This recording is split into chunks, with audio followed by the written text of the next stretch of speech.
बिस्मिल्लाहिर्रहमानिर्रहीम। आज तक के मुअज़्ज़ज़ नाज़रीन अस्सलाम वालेकुम। अब किस्त 66 मुलाहिज़ा फरमाएं।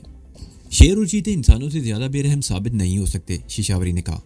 दरिंदे तो शायद हमारा कुछ लिहाज करें, मगर जो लोग हमारी तलाश में हैं वो इन दरिंदों से ज़्यादा खूनख्वार हैं। वो हमारा लिहाज नहीं करेंगे। क्या हम पैदल जाएंगे? मैंने पूछा। मैं कोई बंदोबस्त करती हूँ, तुम लोग यहीं रुको। शिशावरी दरवाज़ा खोलकर बाहर निकल गई। इस मरतबा उसकी वापसी 15 मिनट बाद हुई। अमरीश ने तुम लोगों के बारे में जयपुर और अलूर पुलिस स्टेशन को इतला दे दिया है। अलूर से पुलिस की एक पार्टी रवाना हो चुकी है। वो ज्यादा से ज्यादा आधे घंटे में यहाँ पहुंच जाएंगे। जयपुर से भी पुलिस की एक पार्टी रवाना हो गई है, लेकिन उन्हें यहाँ पहुंचने में वक्त लगेगा, शिशावरी ने कहा और चंद लम्हों की खामोशी के बाद बोली, ये सूटकेस मुझे दे दो और तुम दोनों सारसका पैलेस होटल के पिछली तरफ चले जाओ। वहां दूसरी गाड़ियों के साथ टूरिज्म की एक लैंड क्रूजर खड़ी है। खाकी रंग की उस टूरिज्म का मोनोग्राम बना हुआ है। तुम लोग उस लैंड क्रूजर के पास रुको, मैं भी आती हूँ। बेवरत्ना कमरे से निकल आए। ये गेस्ट हाउस खासा बड़ा था। सामने लान में कुर्सियों पर चंद से आप बैठे हुए थे। ये वो लोग थे जो हमसे पहले अलूर की तरफ से किसी और बस पर आए थे। हम चंद ही कदम आगे बढ़े थे कि अचानक ही अमरीश न जाने किस तरफ से निकलकर हमारे सामने आ गया। मुझे अंदाजा लगाने में दुश्वारी पेश नहीं आई कि वो हमारी निगरानी कर रहा था। हेलो, मैं उसकी तरफ देखकर मुस्कुराया। एक कप कॉफी का मूड हो तो आ जाओ, हम सारसका पैलेस की तरफ जा रहे हैं। मैं थोड़ी देर पहले पी चुका हूँ, अब किसी चीज की जरूरत नहीं। मुझे उन लोगों के साथ प्रोग्राम भी तय करना है। अमरीश ने लान में बैठे हुए टूरिस्टों की तरफ इशारा किया। हम पैलेस होटल की तरफ चलते रहे, जो वहां से 100 गज से ज्यादा दूर नहीं था। मैंने एक मरतबा पीछे मुड़कर देखा। अमरीश एक दरख्त की आड़ में खड़ा हो गया। हम होटल के मरकजी दरवाजे से अंदर दाखिल हुए। हाल में खासी चहल पहल थी। गैर मुल्की सियाहों के साथ मुकामी बाशिंदे भी दिखाई दिए। ये वो लोग थे जो अलूर की तरफ से दूसरे शहरों से आए थे। मैंने रत्ना का हाथ पकड़ा और हम तेजी से चलते हुए हाल के दूसरी तरफ एक कुशादा रायदारी में निकल आए। ये बहुत बड़ी इमारत थी। किसी जमाने में किसी राजा का महल था, जिसमें जरूरी तब्दीलियां करके होटल बना लिया गया। मुख्तलिफ रायदारियों से होते हुए हम पिछली तरफ निकल आए। यहाँ बहुत बड़ा पार्क एरिया था, जहाँ कई गाड़ियां खड़ी थी। हमें खाकी रंग की लैंड क्रूजर तलाश करने में ज्यादा दुश्वारी पेश नहीं आई। हम दोनों लैंड क्रूजर की आड़ में खड़े हो गए। तकरीबन 5 मिनट बाद शिशावरी भी वहां पहुंच गई। उसके एक हाथ में हमारा सूटकेस और दूसरे हाथ में चाबियों का गुच्छा था। जल्दी करो, अमरीश तुम लोगों को तलाश करता फिर रहा है, शिशावरी ने चाबियों का गुच्छा मेरी तरफ बढ़ाते हुए कहा। मैंने उसी चाबियों का गुच्छा लेकर पहले ड्राइविंग सीट का दरवाजा खोला और अंदर बैठते ही दूसरा दरवाजा भी खोल दिया। वो दोनों पिछली सीट पर बैठ गईं। शिशावरी ने सूटकेस दूसरी सीट पर रख दिया। मैंने इंजन स्टार्ट करके गाड़ी एक झटके से आगे बढ़ा दी और इमारत के ऊपर से घुमाते हुए सड़क की तरफ ले आया। गेस्ट हाउस के सामने से दफ्तर की तरफ मोड़ दो, शिशावरी ने कहा। मैंने गाड़ी जैसे ही उस तरफ मोड़ी थी कि अमरीश होटल के गेट से निकलता हुआ नजर आया। उसने हमें देख लिया। एक सेकंड को बेइसु हरकत खड़ा रह गया और दूसरे इलम में वो चीखता हुआ लैंड क्रूजर के पीछे दौड़ा। मैंने रफ्तार बढ़ा दी। दफ्तर के सामने से गुजरते हुए मैंने अकबी मंदिर पेश करने वाले आईने में देखा। अमरीश चीखता हुआ पीछे दौड़ रहा था और फिर वो दफ्तर की तरफ मुड़ गया। मैं लैंड क्रूजर की रफ्तार बढ़ाता चला गया। आगे बाजार था, कच्ची सड़क थी जिसके दोनों तरफ दुकानें थी। लैंड क्रूजर को तेज रफ्तारी से दौड़ते देखकर लोग खुद बखुद रास्ते से हट रहे थे। लैंड क्रूजर धूल के बादल उड़ाती हुई कस्बे से निकलकर अलूर की तरफ जाने वाली सड़क पर निकल आई।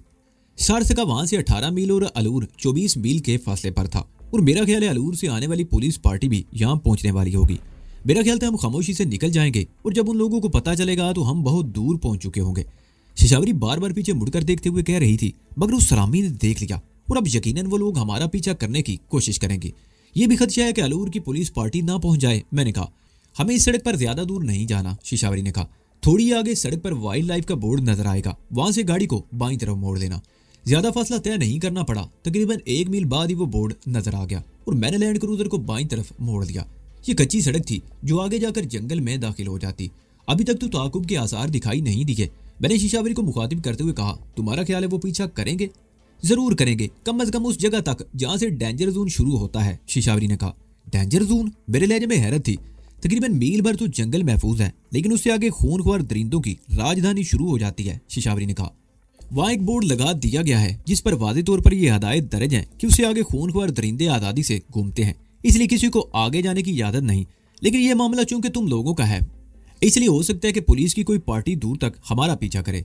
ये जंगल कितना बड़ा है और अगर हम लोग दरिंदों से बचकर दूसरी तरफ निकल भी जाएं तो कहाँ पहुंचेंगे? मैंने पूछा। यह खतरनाक जंगल मीलों दूर तक फैला हुआ है। अगर हम दूसरी तरफ निकलने में कामयाब हो गए तो कोट पतली पहुंच सकेंगे, जो तकरीबन 60 किलोमीटर के फासले पर वाक़ है। गाड़ी की टैंकी में तेल बताने वाली सुई दरमियान में हरकत कर रही है। क्या इस ईंधन में हम वहां तक पहुंच सकेंगे? मैंने डायल की तरफ देखते हुए कहा। मैंने बहुत सोच समझकर इस गाड़ी का इंतखाब किया था, शिशावरी ने कहा। पीछे पेट्रोल के 5-5 गैलन वाले 3 जेरी कैन भरे रखे हैं। पानी का एक कनस्तर भी है, इसलिए इस सिलसिले में हमें कोई दुश्वारी पेश नहीं आएगी, बशर्ते कि हम रास्ता भटक ना जाएं। तो गोया रास्ता भटक जाने का भी इम्कान है। मैंने कहा, कई साल पहले कोट पतली तक जाने के लिए इस जंगल में एक बाकायदा रास्ता हुआ करता था, लेकिन पे दर पे कुछ अफसोसनाक वाकयात पेश आने लगे। बाज दरिंदों ने चलती गाड़ियों पर हमले करके मुसाफिरों को नुकसान पहुंचाया था, इसलिए इस रास्ते पर आमदोरफ्त बंद हो गई। वो रास्ता अब भी झाड़ियों और पौधों में छुप गया होगा। बहरहाल मुझे कुछ अंदाजा तो है, देखेंगे क्या होता है। जंगल में दाखिल होने के बाद गाड़ी की रफ्तार कम हो गई। दोनों तरफ से झाड़ियां और दरख्तों की शाखें गाड़ी से टकरा रही थी। मुझे यह भी अंदेशा था कि कहीं गाड़ी का कोई टायर पंक्चर ना हो जाए। आखिरकार वो बोर्ड नजर आ गया जिसके जरिए स्याहों को खूनख्वार दरिंदों की वजह से इस जगह से आगे जाने की ममानियत थी। मैं गाड़ी को उस रास्ते पर सीधा आगे लेता चला गया। हम जंगल में कई मील तक अंदर चले आए। हिरन और इस किस्म के बेजर जानवर तो बहुत दिखाई दिए, मगर कोई खूनख्वार दरिंदा अभी तक दिखाई नहीं दिया। मैंने कई मरतबा मुड़कर रत्ना और शिशावरी की तरफ देखा। उन दोनों के चेहरों पर हल्का सा खौफ था। रत्ना ने तो अपना पिस्तौल निकालकर गोद में रख लिया। गाड़ी के तमाम शीशे अगरचे बंद थे, लेकिन शिशावरी की इस बात ने रत्ना को खौफजदा कर दिया था कि चलती गाड़ियों पर दरिंदों ने हमला कर दिया था और इस तरफ आमदोरफ्त इसी वजह से बंद थी। हमें इस जंगल में सफर करते हुए 2.5 घंटे हो चुके थे। रास्ता साफ होता तो 2.5 घंटों में हम कम अज कम 70-80 मील का सफर कर सकते थे, मगर झाड़ियों और पौधों के बायस गाड़ी की रफ्तार बहुत कम थी। बाज़ जगहों पर तो हमें जबरदस्ती रास्ता बनाना पड़ा था। अगर कोई हमारे ताकुब में आ रहा हो तो टायरों के नीचे कुचली हुई झाड़ियों और पौधे आसानी से हमारी निशानदेही कर रहे थे। और फिर एक जगह मुझे गाड़ी रोक लेनी पड़ी। 30-35 गज आगे ऐन सामने धारीदार चीतों की एक जोड़ी बैठी हुई थी। उनमें एक नर था और एक मादा। उन दोनों के रुख अगरचे दूसरी तरफ थे, मगर गाड़ी की आवाज सुनकर वो इस तरफ घूम गए। मैंने इंजन बंद कर दिया और मुड़कर रत्ना और शिशावरी की तरफ देखा। उन दोनों के चेहरे धुआं हो रहे थे। तो तुमने इंजन क्यों बंद कर दिया? रत्ना खिलाई। अगर उन्होंने गाड़ी पर हमला कर दिया तो? चीता दुनिया का तेज तरीन जानवर है, जबकि हम इस जंगल में गाड़ी को 10-15 मील फी घंटा की रफ्तार से ज्यादा नहीं दौड़ा सकते। ऐसी सूरत में वो यकीनन हम पर हमला करेंगे। बेहतर यही है कि हम खामोशी से यहाँ बैठे रहें। हो सकता है ये जानवर उठकर किसी और तरफ चले जाएं और हमें आगे निकलने का मौका मिल जाए। 5 मिनट गुजर गए। वो दोनों दरिंदे अपनी जगह पर एक दूसरे से अटकेलियां करते रहे और फिर उनमें से एक उठकर टहलता हुआ यहाँ गाड़ी की तरफ आ गया। वो चीता गाड़ी को सूंघकर शायद ये अंदाजा लगाने की कोशिश कर रहा था कि ये चीज क्या है। दूसरा चीता भी गाड़ी के करीब आ गया और दोनों अगले पैर गाड़ी पर टिकाकर शीशे में से अंदर झांकने लगे। शिशावरी उसी तरफ थी। उसके मुंह से हल्की सी चीख निकल गई। वो अपना चेहरा दोनों हाथों में छुपाकर नीचे झुक गई। रत्ना भी खौफजदा थी। उसने पिस्तौल वाला हाथ ऊपर उठा लिया। इससे पहले कि मैं कुछ कहता उसने ट्रैगर दबा दिया। गोली शीशा तोड़ती हुई चीते की पेशानी में पेवस्त हो गई। रत्ना ने दूसरी गोली चला दी, वो भी उसके चेहरे पर लगी। चीता चिंगारता हुआ पीछे गिरा। दूसरा चीता होशियार हो गया। वो गाड़ी के आगे था। मैंने बड़ी फुर्ती से अपना पिस्तौल निकाल लिया और वो चीता गुर्राता हुआ जैसे ही सामने से हटकर ड्राइविंग साइड पर आया, मैंने पे दर पे गोलियां चला दी। एक गोली चीते की गर्दन के करीब कंधे के जोड़ पर लगी। अलबत्ता दूसरा निशाना खता गया था, लेकिन पहली गोली लगते ही वो चीता गुर्राते हुए पलटा और दौड़ता हुआ घने दरख्तों में गायब हो गया। मैंने इंजन स्टार्ट करके बड़ी फुर्ती से गाड़ी आगे बढ़ा दी और उसके साथ ही मैंने मुड़कर देखा दूसरा चीता नीचे पड़ा तड़प रहा था। 2 गोलियां उसकी पेशानी में लगी थी। उसके जिंदा बच रहने का सवाल ही पैदा नहीं होता था। मैं गाड़ी को तेजी से दौड़ाता रहा। मैं ये भी जानता था कि शेर और चीता किस्म के दरिंदे अपने शिकार का दूर तक ताकुब करते हैं। एक चीता तो मर चुका था, लेकिन दूसरा जख्मी हुआ था। इस वक्त तो वो दरख्तों में गायब हो गया था, लेकिन अगर उसने हमारा ताकुब शुरू कर दिया तो हमें इस जंगल से निकलने नहीं देगा। मेरे दिल में एक और अंदेशा जन्म ले रहा था। गोलियों की आवाज जंगल में दूर तक फैली होगी। अगर कोई पार्टी हमारा ताकुब कर रही थी तो उसे पता चल जाएगा कि हम किस तरफ हैं। मुझे एक जगह गाड़ी रोक लेनी पड़ी और फिर उसी वक्त गोलियों की तड़तड़ाहट की आवाज सुनाई दी, जैसे पूरा ब्रेस्ट मारा गया हो, लेकिन वो आवाजें बहुत दूर थी। मेरा ख्याल था हम रास्ते से भटक गए थे। शिशावरी बुरी तरह कंफ्यूज थी। वो कभी एक तरफ इशारा करती और कभी दूसरी तरफ। मैं उसके बताए हुए रास्तों पर गाड़ी चलाता रहा, लेकिन हम एक जंगल में घूमते रहे। इसी दौरान हमें कई जगहों पर खूनख्वार जानवर भी नजर आए, मगर खैरियत ही गुजरी। जब हम पैलेस होटल के अकबी पार्क से ये लैंड क्रूजर लेकर फरार हुए थे तो उस वक्त 12:30 बजे का वक्त था। अभी 4 बज रहे थे। गोया हम 3.5 घंटों से जंगल में भटक रहे थे, मगर बाहर निकलने का रास्ता नहीं मिला था। यह भी अंदेशा था कि हम भटकते हुए दोबारा सारसका की तरफ निकल ना जाए। 5 बजने वाले थे। गुंजान और ऊंचे दरख्तों की वजह से जंगल में रोशनी वैसे ही कम थी और अब तो मजीद अंधेरा फैलने लगा था। मैं भी उन दोनों की तरह परेशान था। अगर शाम होने से पहले जंगल से बाहर निकलने का रास्ता ना मिला तो कोई ऐसी महफूज जगह जरूर मिलनी चाहिए थी जहां रात गुजारी जा सके, लेकिन मुझे तवक्को नहीं थी कि ऐसी जगह कोई मिल जाए। 15-20 मिनट बाद हम अचानक ही खुली जगह पर निकल आए और उसके साथ ही मैंने पूरी कुव्वत से ब्रेक पैडल दबा दिया। मेरे साथ शिशावरी और रत्ना भी हैरत भरी नजरों से सामने देख रही थी। हमारे सामने में एक छोटी सी झील थी जिसके परली तरफ बैलनुमा एक बहुत बड़ी इमारत दिखाई दे रही थी। रुखसत होते हुए सूरज की रोशनी महल के ऊंचे कंगूरों पर पड़ रही थी। महल के गैर आबाद होने का अंदाजा दूरी से लगाया जा सकता था। जाहिर है खूनख्वार जंगली दरिंदों से पटे हुए जंगल में वाक़ इस महल में कौन रह सकता था। वो झील तकरीबन 1000 मीटर लंबी और इतनी ही चौड़ी थी। उसके गिर्द नारियल और दीगर दरख्तों की बहुतात थी और महल नुमा वो इमारत उस झील के दूसरे किनारे पर थी। ये कौन सी जगह है? हम भूलकर दोबारा सालसगा की तरफ तो नहीं निकल आए? मैंने शिशावरी की तरफ देखते हुए कहा। नहीं, शिशावरी ने नफी में सारी लाया। ये सदियों पुराना महल राजा मान सिंह काले का है, जो इस इलाके का हुक्मरान था। इस महल की तारीख हमारी किताबों में महफूज है, लेकिन सियाहों को इसके बारे में कुछ नहीं बताया जाता और ना ही ये महकमा सियाहत के किसी पैकेज में है। वो चंद लम्हों को खामोश हुई, फिर बोली, ये उस जमाने की बात है जब राजा बलेर सिंह के बेटे शान सिंह ने अपने बाप को कत्ल करके राज सिंहासन संभाल लिया था। उस जमाने में ये इलाका बड़ा जरखेज और आबाद हुआ करता था। जवान फसीलें लहलहाया करती थी। छोटी छोटी कई बस्तियां थी जहां जिंदगी के कह के गूंजा करते थे, मगर फिर सब कुछ खत्म हो गया। वो एक दफा फिर खामोश हो गई और महल की तरफ देखते हुए कहने लगी, शान सिंह जालिम और अय्याश हुक्मरान था। वो रियाया को भी अपनी मलकियत समझता था। वो ना सिर्फ किसानों से अनाज का एक एक दाना छीन लिया करता, बल्कि इनकी इज्जत से भी खेलता। किसी बस्ती में किसी घर की इज्जत महफूज नहीं थी। उसके अरकारे दूर दराज की बस्तियों से जवान और खूबसूरत लड़कियों को उठाकर ले आते। महल में मासूम और बेगुनाह लड़कियों की आहो पुकार गूंजती रहती। राजा शान सिंह के जुल्मों सितम से तंग आकर किसान अपनी बस्तियां छोड़ने लगे। सोना उगलने वाली जमीनें बंजर और वैरान होने लगी, लेकिन राजा को फिर भी होश नहीं आया। एक रोज किसी बस्ती में किसान की बेटी की शादी थी। दुल्हन को डोली में बिठाया जा रहा था कि राजा के जालिम और सफाक अरकारे पहुंच गए और दुल्हन को उठा ले गए। वो राजा शान सिंह की जिंदगी की आखिरी रात थी। अगवा करके लाई जाने वाली दुल्हन ने शान सिंह को कत्ल कर दिया और खुद भी महल की फसील से छलांग लगाकर आत्महत्या कर ली। और उसके बाद यहाँ तबाही नाजिल होना शुरू हुई। राजा सिंह के अरकारे बेलगाम हो गए। उन्होंने लूट मार शुरू कर दी। औरतों को घरों से निकालकर बेइज्जत और रुसवा किया जाने लगा। बस्तियां वैरान और जमीनें बंजर होती चली गईं। एक रवायत यह भी है कि जिस लड़की ने राजा सिंह को कत्ल करके आत्महत्या कर ली थी, उसकी भटकती हुई रूह ने महल में बसेरा कर लिया था और उसके बैन और चीखें महल में गूंजती रहती हैं। इस तरह महल भी वैरान हो गया और ये वैरानी पूरी रियासत में फैल गई। बस्तियां गायब हो गई और लहलहाती फसीलों को जंगल निकलता चला गया। वो खामोश हो गई। मैं उस वैरान महल की तरफ देख रहा था। शिशावरी कह रही थी, ये महल सदियों से वैरान पड़ा है। जंगल में खूनख्वार दरिंदों की वजह से कोई इस तरफ आने की हिम्मत नहीं करता और वैसे भी ये अफवाह आम है कि इस वैरान महल में अब भी बदरूहों का बसेरा है।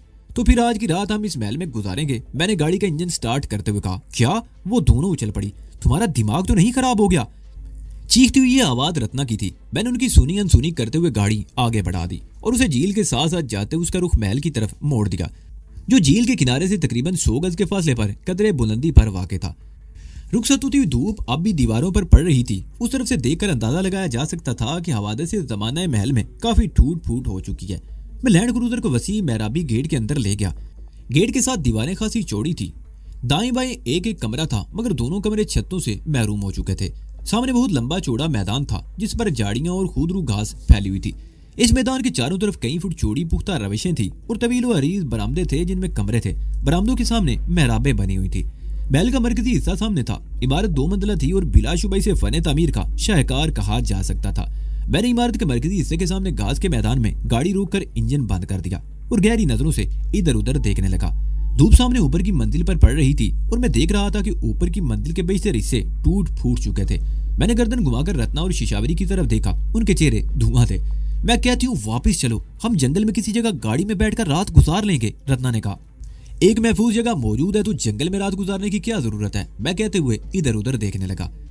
दाईं तरफ एक जगह बरामदे के 2 स्तून टूटे हुए थे और उनके सामने जो कमरा था उसके दरवाजों की दीवारें भी आधी आधी के करीब टूटी हुई थी और मेरे ख्याल में हमारी गाड़ी उसके अंदर जा सकती थी। मैंने इंजन स्टार्ट कर दिया और गाड़ी को घुमाकर उस तरफ ले आया। मेरा अंदाजा दुरुस्त निकला। काफी कुशादा जगह थी। गाड़ी अंदर ले जाने में कोई दुश्वारी पेश नहीं आई। ये कमरा भी बहुत कुशादा था। कम से कम इन जैसी 3 गाड़ियां खड़ी की जा सकती थी।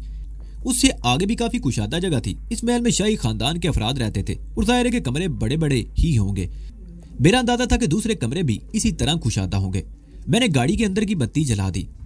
अगर कोई हमारी तलाश में आ भी गया तो फौरी तौर पर हम उनकी नजरों में नहीं आ सकेंगे। मैंने मुड़कर उन दोनों की तरफ देखते हुए कहा। अगर कोई भटकी हुई रूह यहाँ आ गई तो? शिशावरी ने कहा। इन रूहों की दुश्मनी राजा सिंह और उसके अहलकारों से थी। हम तो अजनबी लोग हैं, हमारा उनसे क्या वास्ता। लिहाजा इत्मीनान रखो, रूहें हमें कोई नुकसान नहीं पहुंचाएंगी। अब इत्मीनान से अलग अलग सीटों पर पैर फैलाकर बैठ जाओ, मैंने कहा। और अगर महल की सैर करना चाहो तो नीचे उतर चलो। नहीं नहीं, हमें सैर नहीं करनी, शिशावरी कहते हुए पिछली सीट पर चली गई और टांगे फैलाकर नीम दराज हो गई। अभी शाम हुई थी और हमें पूरी रात इस गाड़ी में इस जगह बैठे बैठे गुजारनी थी। सुबह नाश्ते के बाद से हमने कुछ भी नहीं खाया था और इस वक्त भूख भी लग रही थी। मैं उन दोनों को गाड़ी में छोड़कर बाहर आ गया। महल के बाहर मैंने नारियल के लातादार दरख्त देखे थे और मेरा ख्याल था कि पके हुए नारियल जमीन पर भी गिरे होंगे। महल के सामने मुझे जमीन पर पड़े हुए कई नारियल मिल गए। मैंने 2-3 नारियल उठा ले और वापस आ गया। मैंने नारियल छीलने के लिए टूल बॉक्स में से 2 पाने निकाल लिए थे। तकरीबन आधे घंटे में मैंने तीनों नारियल छीलकर गिरी निकाल ली और एक टुकड़ा अपने पास रखकर बाकी उन दोनों के हवाले कर दिया। नारियल खाते हुए न जाने क्या सोचकर रत्ना ने सूटकेस अपने सामने खोलकर रख लिया। वो चलने में सूटकेस में कुछ टटोलती रही, फिर उसकी गुटी गुटी सी आवाज सुनाई दी। गजब हो गया नाजी, क्या हुआ? मैं उसकी आवाज सुनकर चौंक गया। इसमें नकदी और जेवरात वाला एक बंडल गायब है। वो बोली। क्या? मैं उछल पड़ा। हाँ ये देखो। रत्ना ने सूटकेस का ढकना पूरी तरह खोल दिया। 2 साड़ी में बंडल बनाए गए थे ना, एक बंडल गायब है। मैं अपनी सीट से उठकर पिछली सीट पर आ गया। यशवंत काका के क्वार्टर में हमने शिशावरी के कहने पर तमाम जेवरात और करेंसी नोटों के बंडल सूटकेस से निकालकर रत्ना की 2 साड़ियों में लपेटकर अलग अलग तकियों में ठोंस लिए थे और वो बंडल अलग अलग ही नंदनी के बंगले पर लेकर आए थे। बाद में शिशावरी के लाए हुए अटैची केसों में जूं का तून रख दिया गया था। गुज़िश्ता रोज नंदनी के सामने वो सूटकेस खोला गया। वो ड्राइवर और दूसरे 2 आदमी को रिश्वत देने के लिए एक बंडल में से रकम निकाली गई थी और फिर रत्ना ने नंदनी को भी कुछ और रकम और एक कंगन पेश किया था। उसने कंगन तो कबूल कर लिया मगर रकम नहीं ली थी और रत्ना ने मेरे सामने ही वो रकम उस बंडल में लपेटकर दोबारा सूटकेस में रख दी थी। वो दोनों बंडल सूटकेस में रखे गए थे तो फिर कहाँ गायब हो गया? ओह, मेरे दिमाग में जमाका सा हुआ। कल जब ड्राइवर और उसका हेल्पर बगले में आए थे तो नंदनी ने हम दोनों को सीटिंग रूम में बुला लिया था और हमें भी वहीं छोड़कर चाय बनाने के लिए चली गई थी। उसकी वापसी आधे घंटे बाद हुई। मुझे यकीन है कि इसी दौरान उसने सूटकेस में से एक बंडल भी गायब कर दिया होगा। बहुत हमदर्द और नेक बनी हुई थी, हमारे सामने मौका मिलते ही हाथ साफ कर गई। मैंने पहले ही तुम लोगों को नंदनी के बारे में खबरदार कर दिया था, शिशावरी ने कहा। उसकी बातों से हमें यकीन हो गया कि वो वाकई हमसे मुखलिस है और उसके दिल में कोई लालच नहीं। मैंने कहा, और शायद इसलिए हमसे गलती हो गई और हमने अपना सब कुछ उस पर जाहिर कर दिया। बहरहाल ये उसकी मेहरबानी है कि उसने सब कुछ गायब नहीं किया और कुछ हमारे लिए छोड़ दिया। लानत हो उस पर, रत्ना बोली। उस कमबख्त को पता था कि चोरी का इंकशाफ होने पर हम वापस नहीं आएंगे। कीड़े पड़े उसमें, आग लगे उसको। रत्ना उसे बददुआएं देने लगी। अच्छा वो पकड़ी गई, उससे जेवरात बरामद होंगे तो बेला उसके शरीर का रेशा रेशा अलग कर देगी। वो भी क्या? मैंने ऊँटों पर उंगली रखकर रत्ना को खामोश कर दिया। मुझे बाहर कोई आवाज जानी पहचानी सी महसूस हुई। वो दोनों भी कोई आवाज सुनने की कोशिश करने लगी और फिर मेरे शुबे की तस्दीक हो गई। वो किसी गाड़ी के इंजन की आवाज थी। वो गाड़ी गालिबन महल के मरकजी दरवाजे में दाखिल हो चुकी थी। कंपाउंड में उसके हेडलैम्प्स की रोशनी दिखाई देने लगी। रत्ना और शिशावरी के चेहरे धुआं हो गए। मैं बड़ी फुर्ती से ड्राइविंग सीट पर आ गया और लैंड क्रूजर की छत वाली बत्ती बुझा दी। पिस्तौल हाथ में लिया और बड़ी आहिस्तगी से दरवाजा खोलकर नीचे उतर गया। दरवाजे वाली शिकस्ता दीवार के करीब पहुंचकर मैंने बाहर झांका और उसके साथ ही मेरे दिल की धड़कन तेज हो गई। वो पुलिस की जीप थी जो महल के मरकजी दरवाजे में दाखिल होकर रुक गई थी और 3 पुलिस वाले नीचे उतर आए थे। उनमें एक सब इंस्पेक्टर था और 2 कांस्टेबल जिनके हाथों में राइफलें थी। वो जीप के हेडलैम्प्स की रोशनी में हमारी गाड़ी के टायरों से दबी हुई घास देख रहे थे और फिर वो तीनों उस दबी हुई घास को देखते हुए आगे बढ़ने लगे। मेरे दिल की धड़कन तेज होती जा रही थी।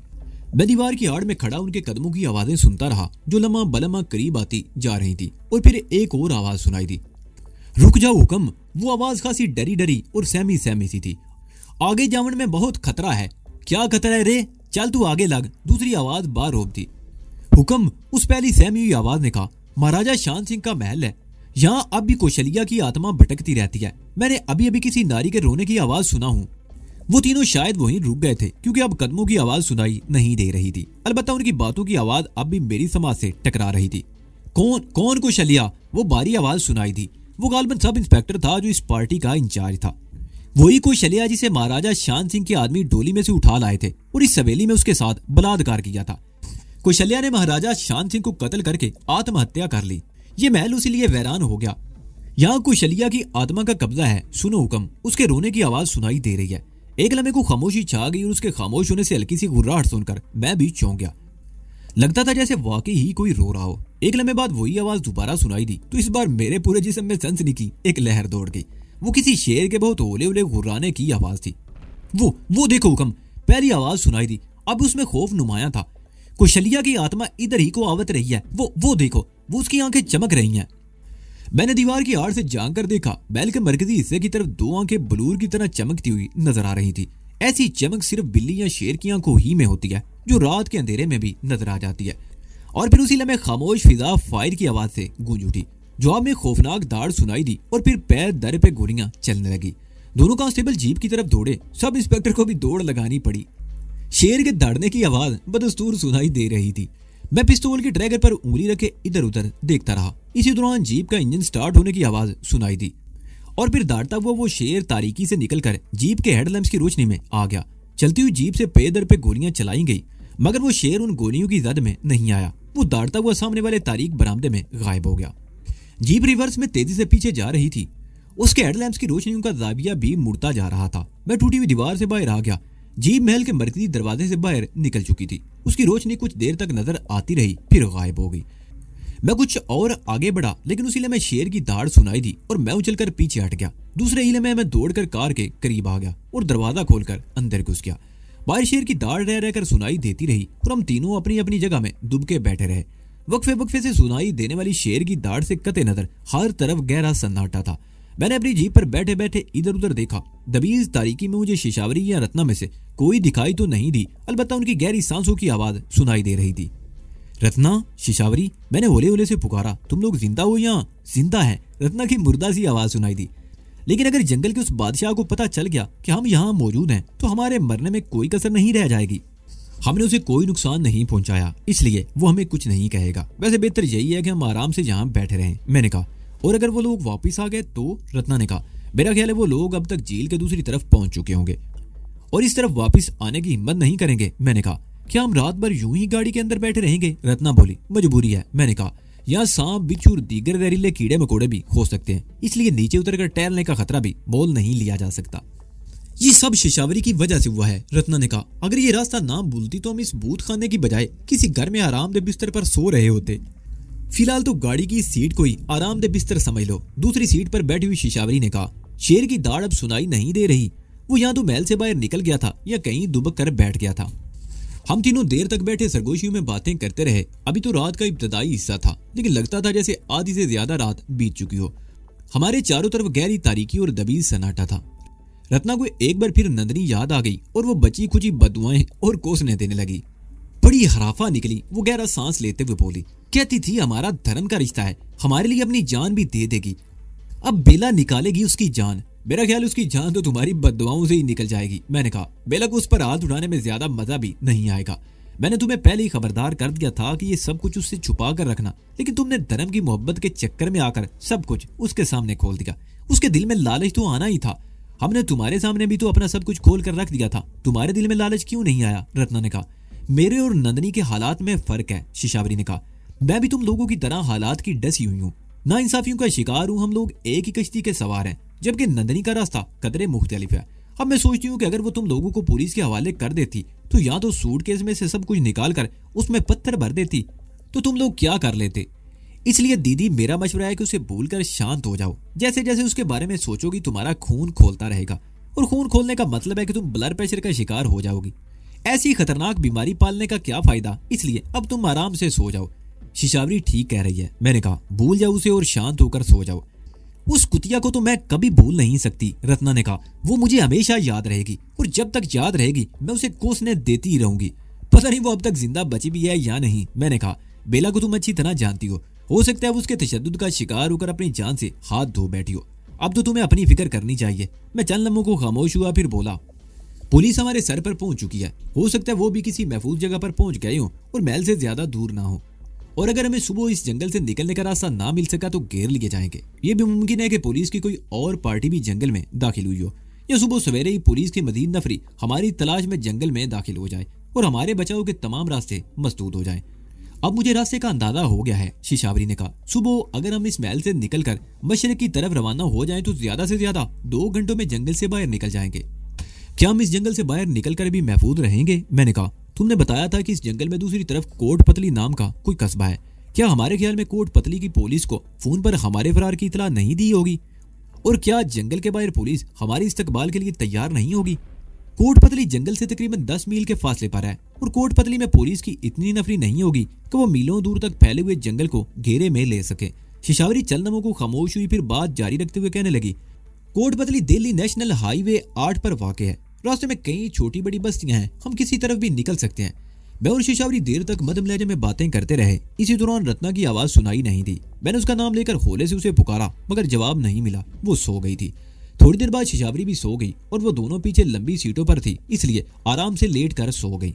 मैं ड्राइविंग सीट पर था, जिस पर लेटने की गुंजाइश नहीं थी और सामने टांगे भी पूरी तरह सीधी नहीं की जा सकती थी।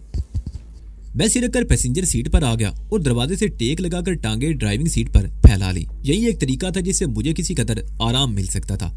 एक लम्हा सदियों पर भारी महसूस हो रहा था, लेकिन बहरहाल रात बीत रही थी। मैं जागने की कोशिश करता रहा, लेकिन आखिरकार नींद ने मुझे भी छाप लिया। मेरी आंखें बंद होती चली गई और फिर मुझे होश नहीं रहा। शिशावरी मुझे झंझोड़ कर जगा रही थी। मैं शायद 3-4 घंटे ही सोया था। नींद पूरी नहीं हुई थी और मेरी आंखों में मिर्चें सी भरी हुई थी। दिमाग पर भी बोझ सा था। मैं कुछ देर तक सर को हल्के हल्के झटके देता रहा और फिर उठकर बैठ गया।